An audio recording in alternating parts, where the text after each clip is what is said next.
This is VSiN, the sports betting network. Follow the money. That's what I always say. You always follow the money. Yeah. This is Follow the Money with Mitch Moss and Pauly Howard on VSiN. Here we go. Welcome in. It is Follow the Money on VSiN, the sports betting network. Mitch Moss, Pauly Howard with you live downtown Las Vegas from the Circa Resort and Casino. This has been a hell of a week, and we're going to finish it off in style today because we have a doozy lined up over the next 3 hours. Glenn Clark on the program from 105.7 The Fan in Baltimore. We'll hit that in 30 minutes, meaning Ravens and Steelers. David Purdom on the big fight tonight. A Friday night fight, a huge one that I can't wait for. The creators of Survivor Sweat in studio today, Mike Somich and Jerry Cooney, final segment of the show. And I have been told that he is absolutely fired up for Tyson and Paul tonight and has strong opinions on it. Everyone is. I just got off the phone with Nick Bogdanovich, who works here at Circa. The fight's approaching NFL playoff game handle. It's madness. A $1 million bet now on Paul. 2 $500,000 bets on Paul. 90% of the bets at most places on Tyson. I get that, right? This is crazy. It's going to be a total divide between the public and the sharp bettors on this, right? And the sharp bettors have been laying as, I think I did see Paul around $2, or in fact maybe even a little bit below that recently. Then minus 205 was the low point, I think, yesterday, and now they've been taking more money. The guys at the Westgate said this has been an unbelievable handle, the biggest boxing match that they have written since Mayweather-McGregor, although that fight, they said, blew it away. But they said this thing, and they got creative. Derek here at Circa has been telling you about how popular this thing has been. Nick, like you talked about, MGM said biggest fight in history for them. But again, that doesn't go back, that's pre-national BetMGM Sportsbook. Because obviously they had several huge ones at the MGM Grand Garden Arena where the handle was awesome. But I can't wait to dive into it, and it's coming up tonight, so what a way to start the weekend. We do also have a couple of heavyweight tilts in the NFL this weekend. The Chiefs and the Bills. Buffalo, right now on the screen, I see as low as minus 1.5 in this game, up to 2.5 at a lot of spots. They are around minus 130 to win the game outright. There are some injuries to be concerned about here. There's going to be no Dalton Kincaid at tight end for Buffalo. No Keon Coleman in this game at wide receiver. I think actually the Harrison Butker injury scares me more than both those guys. And the reason why is because Kansas City plays in so many one-score games. They are 9-0 this year. They are 7-0 in one-score games. If this comes down to that spot where they're going to need a big kick, and that's happened already this year a couple of times, are we going to trust the guy they just signed off the Jets team? Mm-hmm. That's a huge question mark, man. Yep, Bills, even money to have longest field goal in this game, too. And Bass just hit from 61. So I'm not going to do it. I'm taking the Chiefs. I'm not going to do this where I come in Monday. It's like, it's a damnedest thing. Mahomes was a dog and won again. So everyone knows the number, 12-1-1 ATS when he's a dog. We just did this less than a month ago. How is Mahomes an underdog? And they beat the 49ers and it was comfortable, which I know Purdy lost his mind too. So to your point, absolute insanity. During the Bills' 5-game winning streak, they're plus 61 point differential. Kansas City's won 15 in a row. They're plus 100. It's just winning Houdini act week after week. But playoffs, you have a good point before the show. Playoffs, you're taking Kansas City. But regular season, you kind of lean McDermott and the Bills here, and Sean's 4-1 against Reed in the regular season. But during this 12-1-1 ATS run as a dog, the one loss for Mahomes was against Allen. But I just think this is the best bet I think you can make is a parlay this weekend, and it's correlated. Number one, Andy Reid tells his team and makes them aware of the point spread. Number two, when the Chiefs win, multiple players come out and say, disrespect, I can't believe back-to-back-to-back championships, and we're underdogs. And they use that as fuel and motivation and say it after the game when they win. Evan Abrams, it's only the fourth time in the Super Bowl era a team is 9-0 or better and an underdog. So it has all the makings here. Second time since 1990 this has happened. Right. They're 9-0 and yet they're underdogs. So let's go back and take a gander at the brief history here between Josh Allen and Patrick Mahomes when the Bills take on the Chiefs, right? Last year in the playoffs, Chiefs went there, right? This is going to be it. They had just defeated Miami at home, Buffalo at home field in that spot. Buffalo's going to knock them off. Never happened. Chiefs beat them 27-24. They met 3 times in the regular season before that. Bills won every single game. 2023, that was last year, they beat them 20-17. The year before, they got them 24-20. The year before that, they blew them out 38-20. However, that was also the 2021 regular season. What happened when they met in the playoffs that year? It was maybe the best football game I've ever seen. Yep. Chiefs in overtime, 42-36. You know what happened with 13 seconds left. In 2020, in the regular season, the Chiefs also beat the Bills 26-17, and they handled them in the playoffs 38-24. So again, 3 straight regular season wins for Buffalo. They just can't get the job done when it comes to postseason play. Mahomes is 3-0 against Josh Allen in the playoffs. And going back to the one-score games, again, Chiefs 7-0 so far this year. They played in 11 one-score games last year. They're 6-5, much closer to a coin flip. They also played in 10 one-score games in 2022. They were 7-3. I'll tell you what, this game kind of reminds me. I pulled up the 2021 Chiefs schedule. You know what? They started 3-4 that year. And they played in a bunch of one-score games that they lost. Okay. And the 4th loss that year was when they went on the road and they got absolutely obliterated by Tennessee. Okay. 27-3. Yeah. Then after that game, they won 8 straight. And eventually, Cincinnati came back in the second half to beat KC at Arrowhead to go to the Super Bowl. Otherwise, they would have gone again. This game, for some reason, kind of feels like that Tennessee game to me. I know you're on KC. I haven't bet it yet. I think I'm going to be opposite of you. Yeah, that's fine. I mean, I don't love it, but I'm not going to do this again. Where you throw your hands up and it's like, what am I doing? What am I thinking? It's Mahomes as a dog. It's that easy. The public's been doing it, and you're cashing all these tickets except one time. Allen's been great going back, though, in his history against Kansas City, and also the Bills' defense has done well regular season Yep, right. against Kansas City, too. So I think you have something there, too, with the special teams. Can you trust the Schrader kid that they bring in from the Jets? And even you continue to trust Bass, as he was on the hot seat but made the 61-yarder. But that could very well decide this. But again, it doesn't make any sense how you have this point differential like I just explained and compared it to Buffalo and just find a way to win every single game here. But the other part about this, and if we do this Monday, if they win, now we're doing the undefeated talk and all the props because it's very easy after this. Plus 975 now here at Circa. Yeah, if they win this game, then it's a good discussion now because there's a lot of bad opponents coming up. Did they have 17-1 here last week? They did. Yeah. Okay. Yeah. So that number is going to shrink if they win this game, no doubt. And I love how this is kind of like all those years when it was Tom Brady and the Patriots taking on Peyton Manning and the Colts, when they would play every year in November for ratings purposes. Mm-hmm. And every year it was like a great game.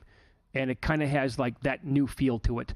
But if they win this game to go 10-0, the funny thing is like I know the division feels like it's over with, but they haven't really like put away the Broncos or the Chargers yet. The Broncos, I think, win the game on Sunday. Now, I'm not telling you that one of those teams are going to they're going to leap the Chiefs and win the division, but it's like they keep winning games and the Chargers and Broncos are not that far behind them.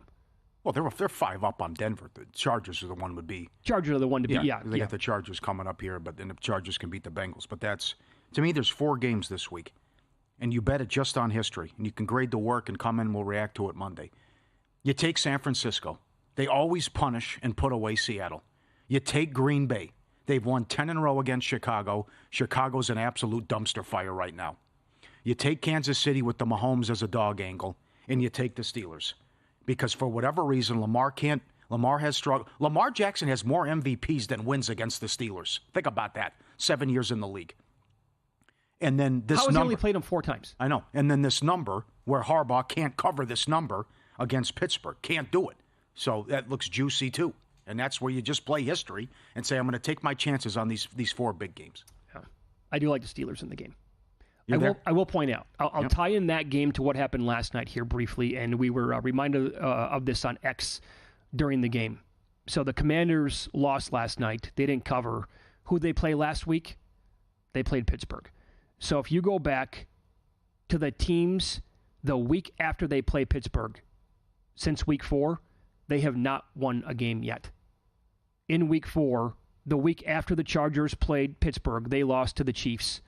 The following week, the Colts lost to the Jags. The Cowboys got blown out by the Lions. The Raiders lost to the Rams. The Jets lost to the Patriots. The Giants lost to the Commanders. The Commanders lost to the Eagles last night. And now they play Baltimore coming up on Sunday. Baltimore plays at the Chargers next Monday night. That's similar to what was going on with Detroit earlier this year. Mm-hmm. The following week, forget it. You didn't have a chance. It's like, and this has been a thing with Pittsburgh in years past when they were, those physical defenses like they always have been, it feels like for our entire lifetime, but they would just beat the daylights out of you. And guys are waking up like on Tuesday thinking to themselves, I can't even get out of bed yet. I'm still sore. I got hit by a truck last night. Yep. And we played 2 days ago. That was the feeling. And so it continued last night. But what did you think last night, by the way, of that game? I thought both quarterbacks were hurt. There's no doubt Daniels was hurt. Daniels is still hurt. Mm-hmm. Hurts got a concussion. He said after the game, I don't remember a lot of the stuff. Gee, careful. Philadelphia needs a new kicker ASAP. And it was just Hurts didn't make a lot of plays. And then they just erupted because you have the Barkley factor and the home run factor. And I cannot believe Dan Quinn didn't kick the field goal to give you the lead. Outrageous. With 7 minutes left. Absolutely preposterous. Dan, it's not 4th and inches, Dan. There's 7 minutes left. You have the 26-yard line. Kick the field goal. Take the lead, you lunatic. Automatic decision not to go for it right there. God. You kick the field goal. I don't care if you miss. You kick the field goal. 7 minutes left in the game. You take the lead. It's not like the Eagles were doing much on offense in the game. What are you doing? Oh. Come on, man. Strange game. I was wrong. I said that he was going to outcoach Sirianni. He made some dumb decisions last night. That was Exhibit A. Mm-hmm. So, more on the Baltimore-Pittsburgh game coming up. Nothing wrong with going back to old reliable, as they are the worst team in the league in this important category. Details coming up next.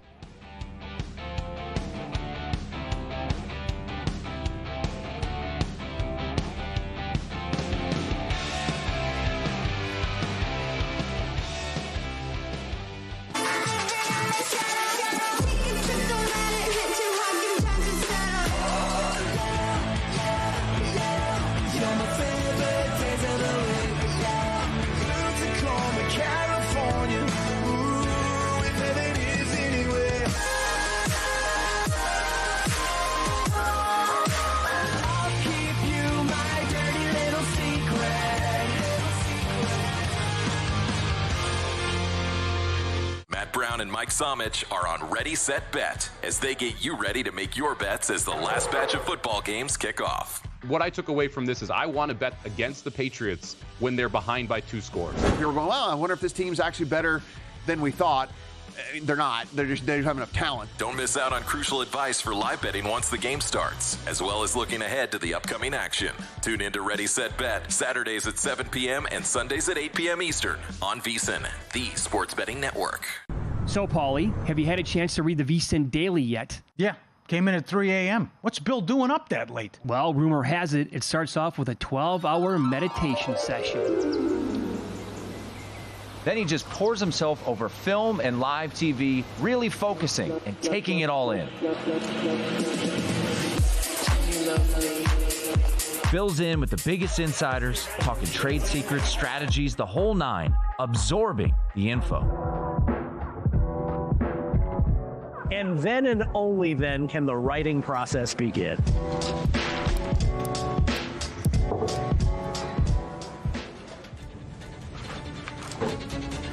In Las Vegas, Bill's late night becomes your early morning. Wake up to the very latest betting insights in your inbox with the VSiN Daily.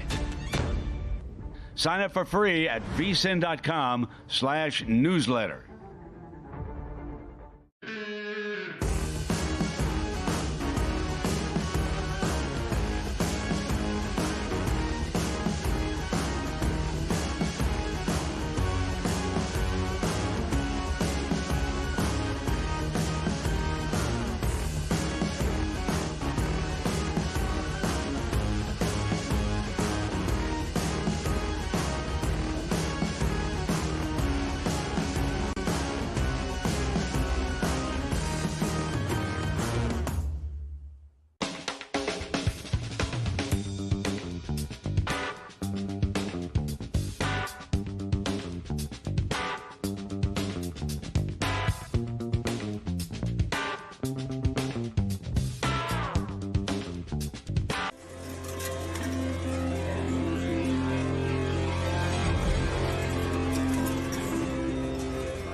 This is Follow the Money on VSiN. How about the NFL giving us Ravens, Steelers, Bills, Chiefs on the same day, back-to-back? That's pretty phenomenal, right? And so there are a couple of 3.5s out there. The juice is going to be, either even money on the Ravens or then different when they're laying 3, various spots, wherever you're going to be shopping and buying on this game. We talked a little bit about this yesterday, Pauly. Tomlin as an underdog, 62-35-4 ATS. In his division, 60-43-4 ATS. Lamar Jackson 1-3 overall against the Steelers. You said that. That's a great line. He has more MVPs than wins over Pittsburgh.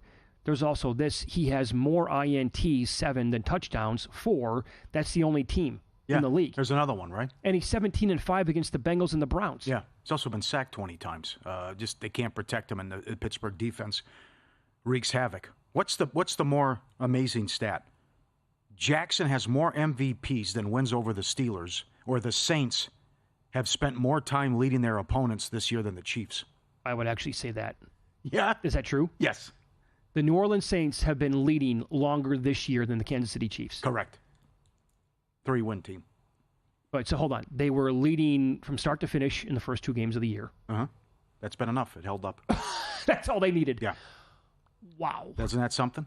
And the Chiefs are 9-0. 9-0. That's right. But I'm just going to throw a lot of numbers at you here, but this always brings me back to Pittsburgh. So head-to-head, the last 20 years, the dog in this game is 74%. When the dog is catching 3 or more, 22-4-3. The dog is 15-2-1 ATS since 2015. Since 2020, the margin of victory, the scores by 7, 3, 2, 3, 1, 5, 4. The Harbaugh thing, since 2008, a favorite of 3 or more in this game, 2-18-3 ATS, that's 10%. Harbaugh himself, 0-10-2 ATS when favored by at least a field goal against Pittsburgh, and 26 of the 32 regular seating meetings decided by 1 possession. It's absolute madness. One thing here, though, in the history, it's the second highest total now. Oh, I totally buy into that. So going back, it's always 2 tough defenses, figures to be 16-13, something like that. You're going to be sore on Thursday. Here, not so much. And again, it's been a different Pittsburgh team. Issues defensively.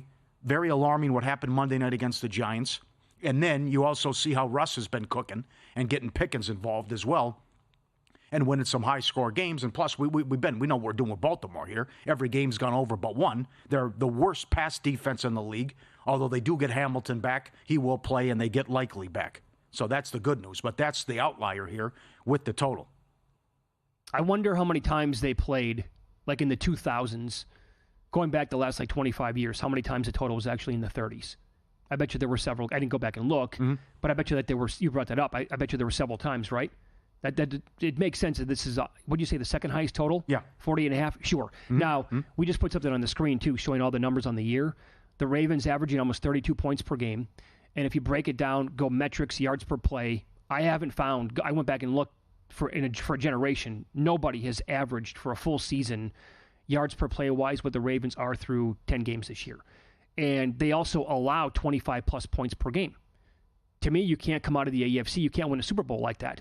When you're allowing that many points per game, Steelers averaging 24, and we've seen now with the uptick here in passing yards and efficiency with Russ cooking now a little bit. And this is his 4th game, and here's the angle that I have to take in this spot. The Ravens versus wide receiver number 1, right? Good breakdown here with DVOA. They allow 107 yards per game to the position. Think about that. Last week, Chase had 11 for 264 and 3. Cortland Sutton, 7 for 122. Cedric Tillman, 7 for 99 and 2. McLaurin scored twice. The first game, Chase had 193 and 2 touchdowns. Higgins had 83 and 2. Devontae Adams, 9 for $110 on the score. Hey. Rashee Rice, 7 for 103. How is this not a George Pickens game? It's a Pickens game. It's yards over and it's longest reception. Because also they've allowed 22 completions of 20-plus yards. Sure. Worst in the league. It's just big play after big play after big play. They like to go bombs away to Pickens, too, by the way. Right. 30 points per game the last 3 weeks since they put Russ in there, too. Yeah, very good. Good job, Tomlin. So Pickens in his 3 games with Russ, 5 for 111 and a touchdown. That was 9 targets against the Jets. 4 for 74 against the Giants. And 5 for 91 and a touchdown last week. I noticed earlier today you could find as low as 65.5 receiving yards for him. This thing was all over the map. I saw as high as 72.5, and the catches are about 4.5, which makes some sense. But I'm in. Do you agree with Sal? This is why you got Henry. This is a Henry game. They're number 1 in the red zone, and he's the 5th player since 1970 to score a touchdown in his first 10 games. OJ, rest in peace. Jerry Rice, Riggins, Gurley. Rest in peace to OJ. I want to see a reaction. What? First of all, how long ago did he die? We just lost the juice. Just lost him? When did he die? The summertime, I think? Yeah, a couple months ago. Yeah, we just lost him. So we still say that the people have been... R.I.P. Anyways, okay. Right. But that's the Wilt Chamberlain, R.I.P. That's the elite company he's in here, but it goes back to anytime touchdown, and also Sal's got a point. This is why you brought the guy in, and this is where you got to forget about Russ cooking. Maybe it's a big Henry game, and this is where you ground and pound him, and even the Giants had success against him on the Monday night game. It doesn't forget about Lamar and his issues here. Let's take some pressure off him, and let's get Henry involved early, and maybe he gets $120 on the ground. It opens things up. Others have brought up the other side of the argument and maybe save him a little bit for the playoffs, so you don't give him. But I would also come back and say this game's massive for the division. Oh, absolutely. And for seeding purposes. Yeah, got to have it. Yeah. It's got to have a game. Both sides. Luke, what did you see on Boswell? Because I couldn't believe Caesars over 1.5 field goals was $2. Aubrey's not even that high. But I love that prop, but now we're officially, cuckoo's nest. 220, 210 on a kicker. Yeah. Over 1.5 field goals, although I want Boswell. I bet Boswell longest made field goal because it's in Tucker's head, you're right. He's missing extra points now. Oh, the body language does not look good after the misses. Yep, and this could be just like the first game we talked about. Special teams, it's all about Boswell for me. And if it's a close game, and it always is a close game, I trust Boswell and I trust Pittsburgh. You brought up the longest reception for Pickens. It's 26.5 yards. That's healthy. Yeah. No, I want 1.5 made. But then again, as you said, they have allowed the most 20-yard completions out of any defense in the entire league. Yep. It's a great game. Yep. Awesome. What's history again? I go back to history. And if they get me, so be it. Here's what I kind of want to see, just from a narrative perspective. What if Russ is awesome? I know it's a bad defense. They outscore Baltimore. It's like 33-30 in a shootout. And Russ just cooks the entire game. Mm-hmm. Does the narrative on Monday turn into, we better take this team seriously? Because I still don't think many people are saying that the Steelers can come out of the AFC. No, you have to get there. You have to get there. They're dangerous. You shouldn't have to wait till Sunday to see if something happens. And it's also huge for the MVP, which I would figure if they lose, it's a high-scoring game. But if he struggles now, and they lose, again, how many losses can the MVP have? And then Josh Allen goes out, looks good, and beats the Chiefs. This thing's live. This thing's awesome. It's also a big game for another team in their division. Bengals are playing at the Chargers. Another good game. Chargers 1.5 or 2, total around 48 now. Bengals are 5-0 ATS on the road. They are the only perfect team on the road in the entire league. Chargers covered every game at home, though. Something's got to give here. But this is wild. You go back, the Chargers, every game, they've held their opponent to 20 points or fewer. Last team, it was the Lawrence Taylor Giants going back in the 90s. 10-3, 20, 17, 16, 17-8, 10-17. Well, it's a great test. Unbelievable. This is the test right here. Right. Can you slow these guys and hold them down? Tough game, though. But you're right, with the 5-0 against the 4-0. Back-to-back test, by the way, for the defense. They get Baltimore next week, like I said. That's right. Pretty much the season on the line for the Bengals, too. Because you lose this, again, you're running out of time. But you do have the extra rest. So many sports in action. No better time to put the VSiN experts to work for you. Every best bet, every host, every guest. See the leaderboard to see who has the hot hand. 19 hours of live programming. Greg Peterson, updated power ratings in college basketball. Steve Makinen, betting systems, and the betting splits from Circa everyone loves. Start your VSiN Pro subscription as little as $9.99. First 30 days. Join the team. Hippo videos, vsin.com/subscribe. By the way, you brought up the Packers and the Bears a little earlier. That's like the Tyson Paul fight tonight. That's going to be public versus sharps all over the entire time, right? The public will be on Green Bay the entire time, and they have been. And the sharps are on Chicago. They're buying in. Good luck. At the number. It's 10 in a row. It's a good coach against a bad coach, and it's a team that's coming off a bye against a team that quit. It's one of the best coaches in the league against probably the worst coach in the NFL. Yeah. Against a broken team that they hate each other. He's 2-10 in the division as well. Unmitigated disaster in Chicago. Yeah. Horrible job. Never should. The guys that were available, you ran it back with this bozo. Mm-hmm. Okay, so up next, we're going to discuss that huge AFC North tilt between the Ravens and the Steelers. Glenn Clark from Pressbox Online and 105.7 The Fan in Baltimore is going to join the program. Does a Baltimore guy take the points every time in this rivalry?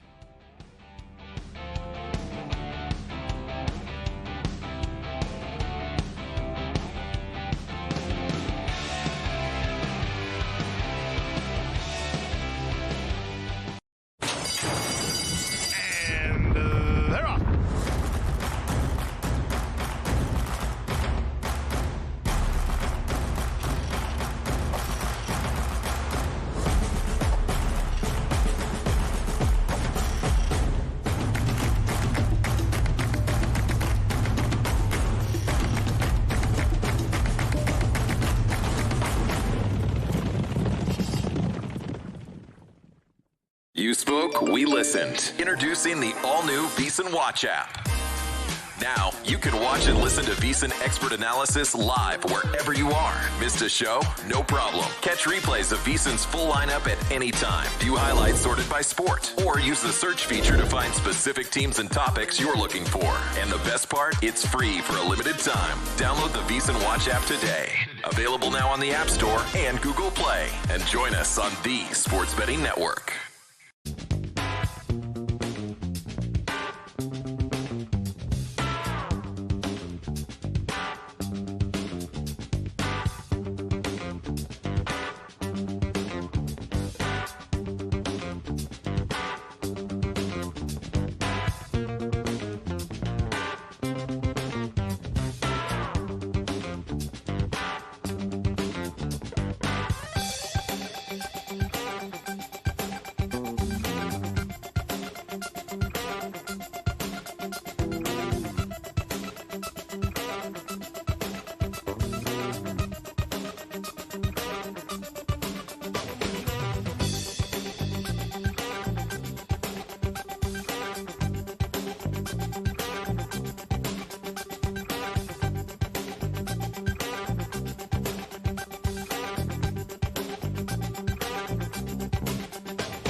This is VSiN, the Sports Betting Network.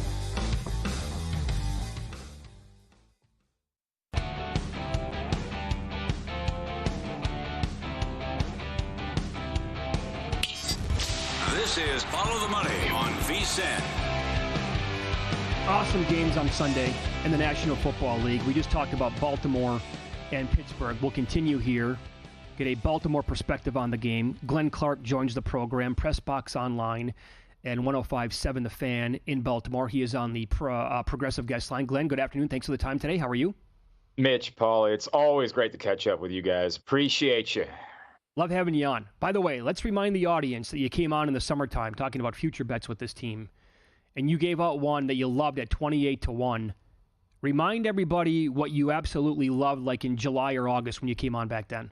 Yeah, we were talking about how good it was going to be for the Ravens running the ball with Derrick Henry and Lamar Jackson together. And I don't even know if I threw it out first or it was something as we were talking about the props, but man, that juicy prop for them to run for at least one touchdown in every game was sitting there. And when we came up, I was like, there's no reason why I wouldn't like that. Like, there's just no reason why you wouldn't want to hold that ticket. And here we are 10 games into the season. And I hope you've been holding that ticket because it would be profitable. I meant to look to see what you could cash it out for at the moment. I didn't. I'm sorry I didn't do that. I'll see if I can pull that up as we're chatting. Yeah. But yeah, I ran right to pick that up because it was well worth it. What a pace that they're on after bringing in Derrick Henry. So where are you at overall with the team top to bottom? Historically, this offense is one of the best we've ever seen. Numbers don't lie. Defensively, we just talked about this. It's almost the exact opposite. The passing defense is atrocious, and they're allowing more than 25 points per game. So overall, your thoughts on the Ravens? Yeah, look, what's the saying? Offense is predictive, defense isn't. Well, we're 10 games into the season. There's no question about what this pass defense is. That said, I would 10 times out of 10 rather have the Ravens offense than the Vikings defense, right? Like, this is just something that we've never seen before. And that's from a two-time MVP quarterback, and yet we've never seen this before. This is almost unheard of, where it's almost twice as valuable, depending on what, advanced statistic you want to look at, as the next best offense in the NFL. It's insane what they're doing in each of their last two games. I get the Bengals defense isn't very good, but the Broncos defense is. And in each of their last two games, they've had stretches where they've scored touchdowns on 4 consecutive possessions. The offense is insane. Yeah, the pass defense is the worst in football. Some of that is an anomaly. Teams just aren't even really trying to run the ball against the Ravens. That will be interesting on Sunday because the Steelers like to run it. I don't think you can win a Super Bowl with the pass defense this bad. I'm not sure if the pass defense actually is this bad or if that might correct at least slightly in the coming weeks. So what do you think of this talk that they have Lamar's number, and can you explain why his numbers are so bad? Like, Mitch ran down 4 touchdowns, 7 picks, and 20 times he's been sacked. What do you think of that if you want to push back on what people have been said about Lamar all week? Yeah, Paul, I'm a little uncomfortable with it because it's a bit more of an anomaly than that. Like, those numbers skew because actually, ironically, the one game he's won against the Steelers back in 2019 was the game where he threw 3 interceptions and no touchdowns, right? So there's some irony there.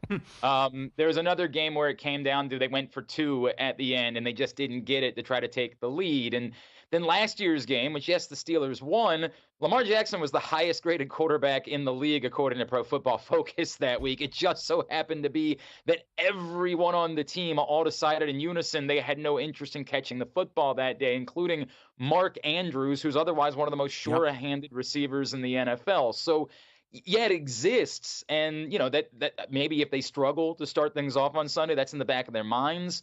But I don't think it's like some mathematic formula that Mike Tomlin has against Lamar Jackson, as much as it's just really odd how we are in this place. Lamar has been the starter since 2019. He's only started 4 games against the Pittsburgh Steelers because of all these bizarre circumstances, either him being hurt or the Ravens having clinched ahead of a Week 17 or now Week 18 matchup, or the famous Wednesday afternoon game in the COVID year where the entire team had COVID. So it still seems more anomaly than it is fact.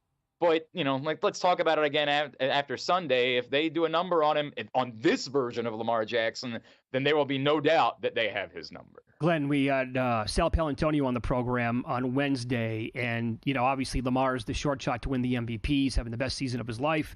He actually brought up, he thinks this is the specific game that you went out and got Derrick Henry for. Would you agree with that? 100%. That and you add in the overall January picture. But look, the Ravens in their DNA, this is who they are. We talked about this in the summer. They believe in AFC North football. They believe in running the ball. They believe in time of possession.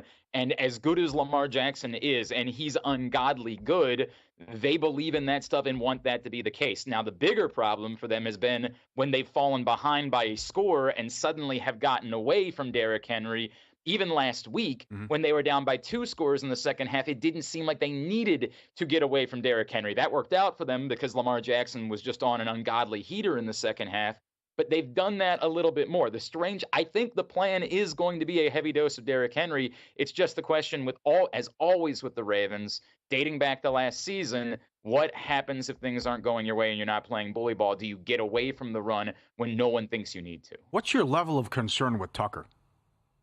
Serious. I mean, like, I say that like every kicker. How about Jake Elliott last night, right? Yeah. Like all of a sudden we went from no one could miss a kick 2 weeks into the season to suddenly no one can make a kick. But yeah, by Justin Tucker standards, it's alarming. Earlier in the year, it was just that he wasn't making kicks beyond 50 yards. Now he's not making extra points. Now he's not making field goals that you would expect most kickers to make. It's not to a point where they're thinking about moving on from Justin Tucker or anything like that. And there have been some questions about the holds, and that's something that they've spent a little bit more time on in practice. But there's no way to not be concerned. One of the things is if your defense is struggling, you remind everybody. I'll give you last week as an example. 39 seconds left. Cincinnati decides to go for 2. I don't know in my heart that it mattered if they had gotten it or not, and that Phantom should have been holding call. Because ultimately the Ravens had 39 seconds, 2 timeouts, and Lamar Jackson. I think they were going to go back down the field. But if you want to throw in, they were going to go back down the field, but was Justin Tucker going to make a kick? Like, that's the reality that they're living in now. So that's a serious concern for this team. There's no doubt about it. By the way, I don't like his body language. No. Right? No. It almost doesn't, like, in the past when he would miss a kick, he was shocked. Like, he was shocked the rare times he missed a kick. Afterwards, it almost seemed like, okay, yeah, I could tell. Like, I don't know what to make of it. You're right about that. So you've been covering this rivalry for a long, long time. Again, Glenn Clark, our guest, Press Box Online, 105.7 The Fan in Baltimore. Is it as simple? And I could ask this to anybody in Pittsburgh as well. Do you simply take the points like every time in this matchup? Is there way more to that in your opinion? Man, it's complicated, right? It makes sense, especially a home team. What's the rule? I always tend to take Mike Tomlin as an underdog. Sure. Right? Like if he's getting points, I almost always take him. And 2 weeks ago, I could have told you what the numbers were. They were overwhelming. This rivalry is so weird. It's so bizarre. And I never know what to make of it that I almost always stay away from it. Like I would actually tell you from an X's and O's standpoint, I think the Ravens are probably 7 to 10 points better than the Pittsburgh Steelers. But in Pittsburgh, where goofy things happen, where teams do incredibly stupid things all of the time, where a year ago the Ravens couldn't catch the football, I don't have any confidence in that. Like if I had to go one way, you're probably right. It's probably take the points because these two teams just tend to play really close games all the time. And so why wouldn't you take the points? But this Ravens team is on one right now, man. Like this offense is clicking in a way that it's hard for me to not have trust in what they're doing. I know. It's so good. They're so fun to watch. What do you make of the total? Pauly brought this up earlier. It's the second highest total between these two teams ever. Yeah. I think the Ravens are going to score points, and I think they're going to allow points. So, yeah, I think I think the total makes sense. I think I would still ride the over. Like Russell Wilson is going to toss the ball up. The one thing, the Steelers are going to try to run the ball. The Ravens don't allow big numbers on the ground. Russell Wilson will attempt to toss the ball up, and this secondary against George Pickens scares me. So I think even if the Ravens fall behind, even the Ravens get ahead, the Steelers are going to still score points. I think they're going to hit this number. I really do. I think this is going to be unlike the every year where you could count on it being 13-10 for years in the Ravens-Steelers rivalry. Yeah, you can follow Glenn on X. He's at Glenn Clark Radio, Pressbox Online, and 105.7 The Fan in Baltimore as well, where you can catch him. Glenn, great breakdown. Thanks for the time. Enjoy the game on Sunday. Always appreciate you guys. Thanks for having me. Back at you. Well done. And he joined us here on the Progressive Guest Line. 28-1 shot in the summer.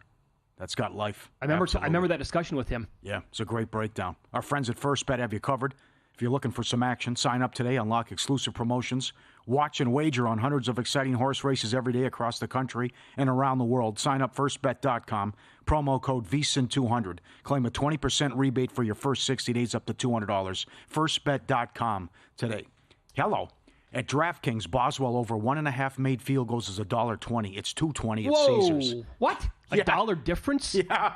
You got to be kidding me. Hello. $1.20. How many times are they going to be kicking a field goal in the game? How many stops will the Ravens get? If I told you right now it's 31-28 either way, who's going to be surprised? Yeah, I know. I kind of like this with Russ. I want Russ to get back to the Seattle form with this team. And Tomlin is the head coach. Want to see it. I don't have a future on this team. Win some, lose some is up next. An 80-1 shot came in last night between the Commanders and the Eagles. Of course it did. Pauly with the details next here on VSiN.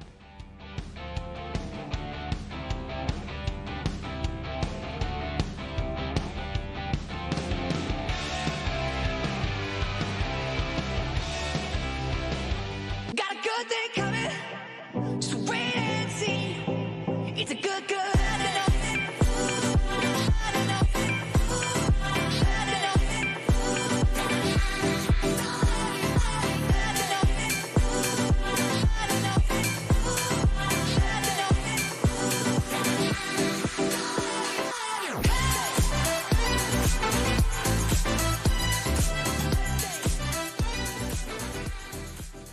Matt Brown and Mike Somich are on Ready, Set, Bet as they get you ready to make your bets as the last batch of football games kick off. What I took away from this is I want to bet against the Patriots when they're behind by 2 scores. People were going, well, I wonder if this team's actually better than we thought.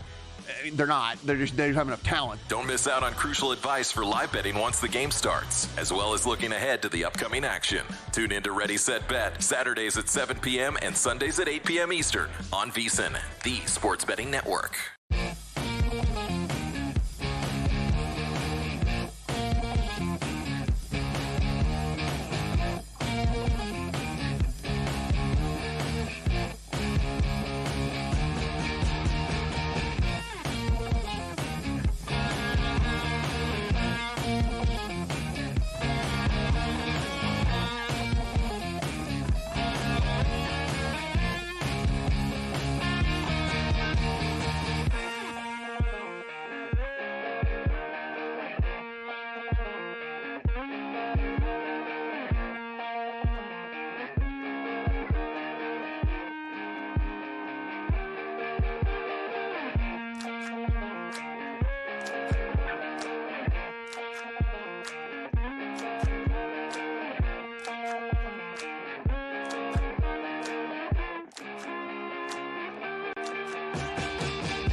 last night? Wow, winning. Or was it a rough one? Well, they can't all be winners, can they? Loser! You're a loser! Pauly Howard recaps the night in sports betting in Win Some, Lose Some. Here's what Mitch was talking about. Eckler, most receiving yards, 80-1.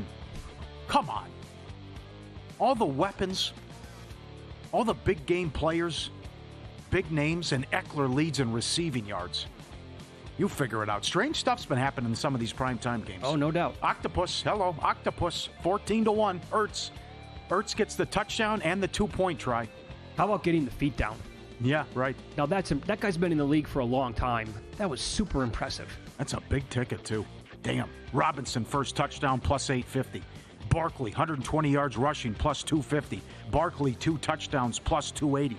Hurts, no touchdown passes, plus 280. Successful 2-point conversion, plus 280. Missed extra point, plus 260. Got to make a move.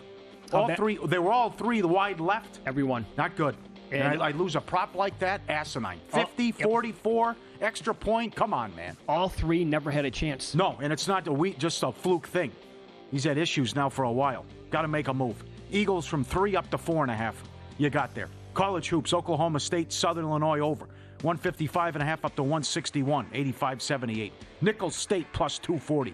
Arizona State plus 195. LSU plus 350. And the Jazz beat the Mavs plus 280. Come on. So much for being 1-4 ATS at home and not covering by 13 points per game. Yep. Subscribe, be part of the team, VSiN.com. Get the app. You always want to be part of the team. Send these in. Pauly does Vegas on Instagram, like all the people do. You put you right on. This is same time every day. The 3 dogs lay down on the steps when the sun hits the steps, and they take a little nap, and they're just lined up, the little fellas, the puppies, and they just sit there and take a little shut-eye, and the sun hits them. Here's the feeling. Same time every day. That's good. I've had 3 dogs in a row that will find that little spot of sunshine coming through whenever they can, and then sit there and try to zonk out in it. That's almost as good as last week, where the dog brings his toys out to the porch when the sun comes out and lays down. All right. How about the dog in the pond here? Same type of deal, right? We showed this one similar earlier in the week. He's up on the bridge.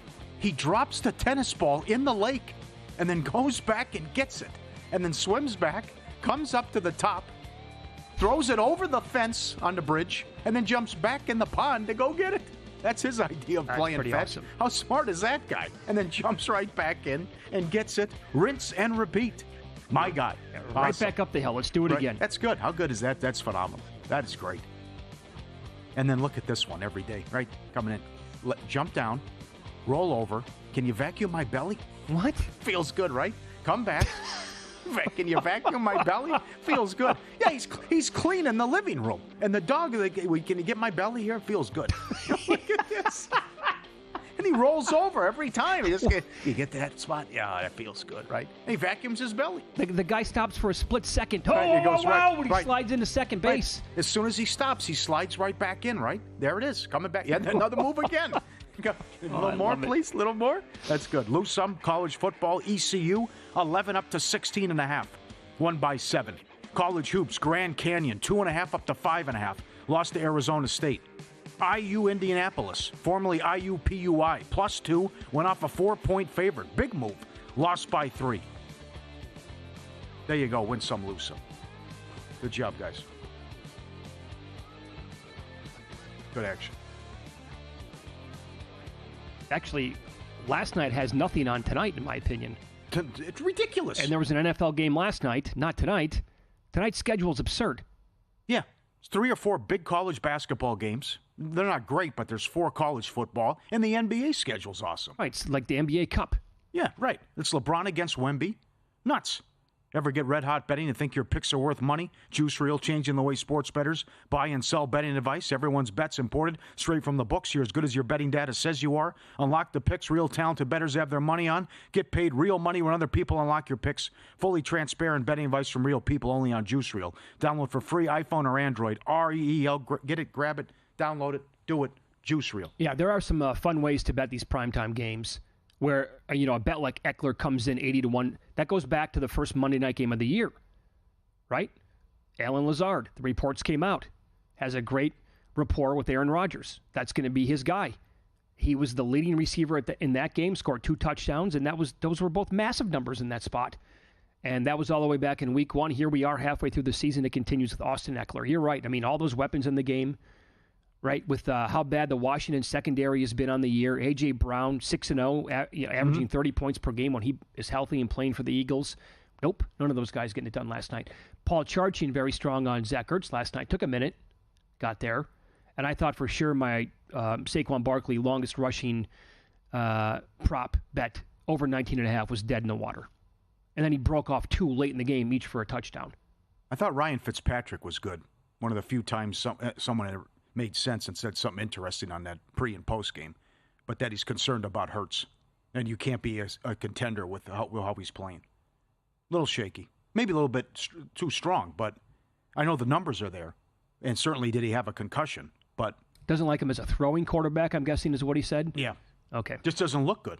Yeah. Doesn't look like he's going to take you back to the Super Bowl this year with how he's playing. Well, I would come back and say, how many teams can they not beat in the NFC? Right, yeah, and I can lean on Barkley, though, now. I have a great rushing attack and a great guy. I can dump it off to him.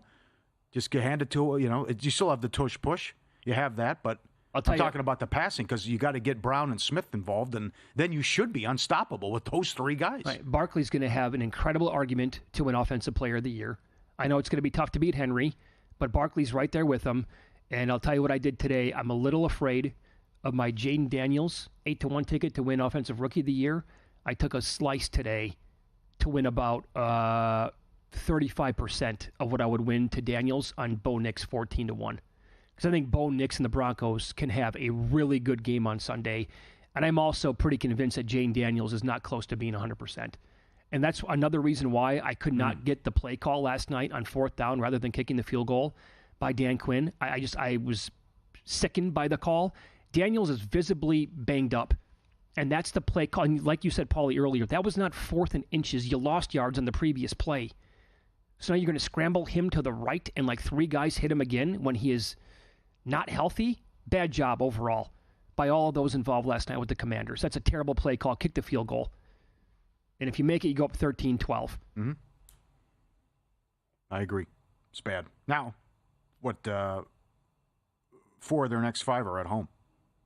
How nuts is that? Dallas, Tennessee, at New Orleans, Philly, Atlanta. You close with Dallas. That's why last night was so big. Certainly doable, and you could get to 11 wins, maybe more.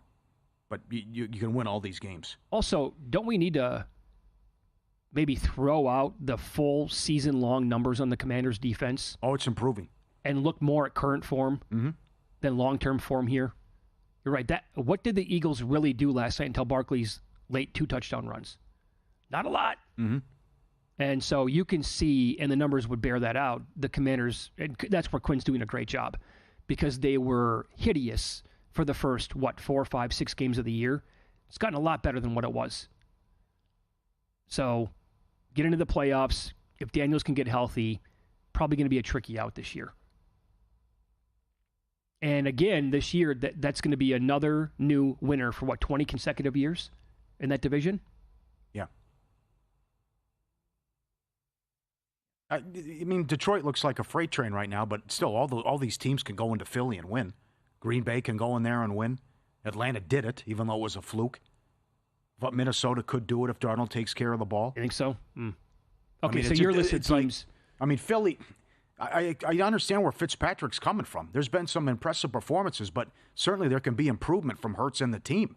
You shouldn't blow that lead against Jacksonville.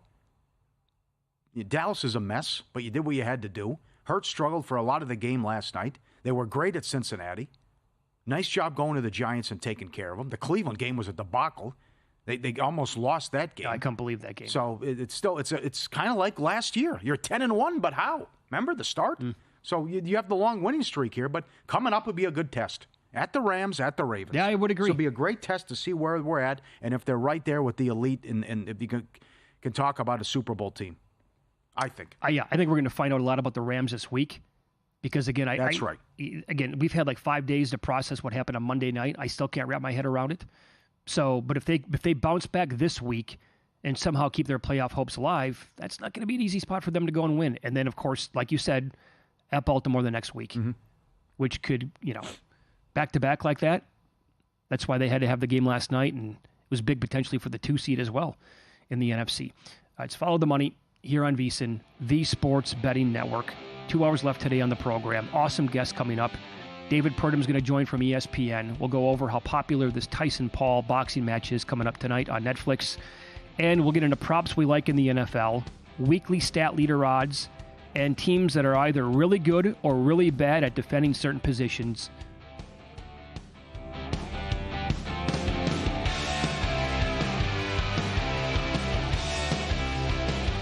Sports bettors, this is your chance. VSiN is bringing you an unbeatable deal.